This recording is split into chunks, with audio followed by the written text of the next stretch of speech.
Hello again, and welcome. If you're returning, welcome back. And if it's your first time, we truly hope that there is something that you will find here that will be helpful to you.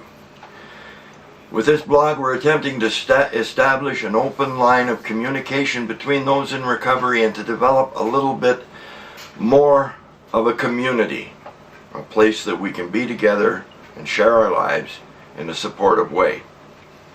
If you've been following what we've been doing, we're now at step 12. We've done and reviewed the first 11, and now we're at the jumping off point. And step 12 is having had a spiritual awakening. As a result of these steps, the prior 11, we tried to carry this message, the message of recovery, and practice these principles in all our affairs. We do not have a cure. We will never be cured.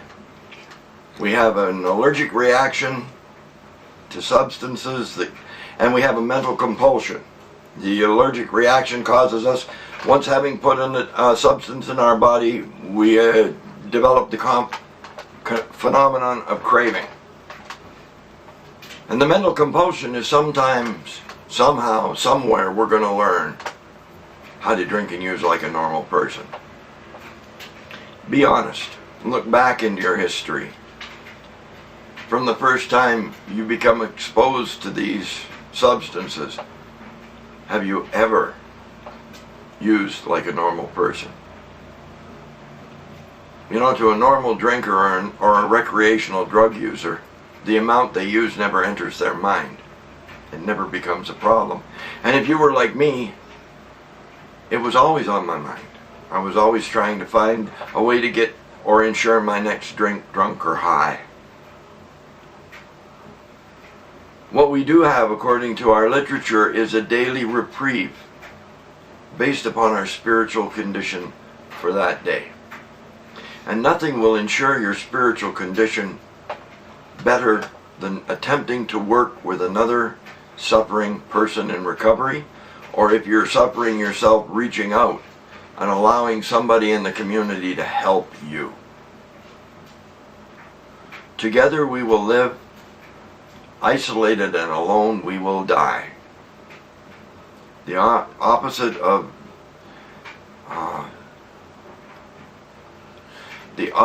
addiction is not sobriety. It's community. And that's what we're attempting to do here, is to establish another form of community, another place where people can reach out and connect. And I'm not going to give up on it. I'm going to keep doing this, and my wife is going to keep doing this till we can't do it anymore. Because whether we're helping you or not, we're sure in hell helping us. This is our way of reaching out. We don't know if somebody's stuck somewhere way up north, or someone who is isolated and all they have is an internet connection. We don't know if they might stumble on to what we're attempting to do here and really be able to get something out of it, to be able to connect, to no longer feel alone.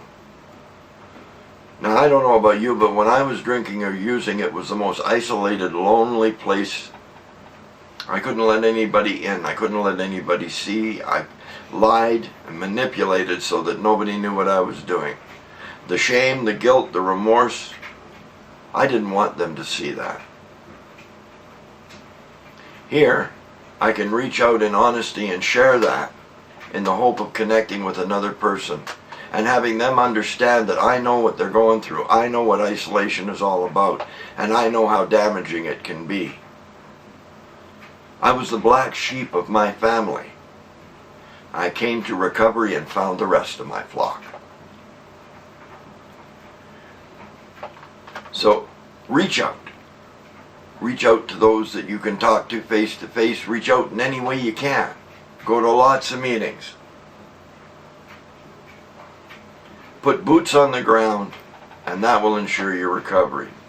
Dougie, my first sponsor, used to say, I know when an alcoholic or an addict is lying. Their lips are moving. What he meant by that was, I don't want to hear your bullshit. I want to see how grateful you are by what you're doing with your hands and your feet. Because that's how I know that you're truly working your program. You know, this is all up to you. But the one thing that I want to emphasize over and over and over again is you do not have to do this alone. You cannot do this alone. We need to be a community of recovery, helping each other with compassionate hearts, grateful hearts. And we're not perfect. We are still human and we screw up. But we now have a way where we can accept forgiveness from others and learn how to forgive ourselves and move on. I want to leave you with one last thought that is something I have found invaluable in maintaining my spiritual connection, and that is random, anonymous acts of kindness. Doing something for someone, and it's even better if they never know you did it for them, will keep you connected to your higher power and in a way to those people that you're doing it for.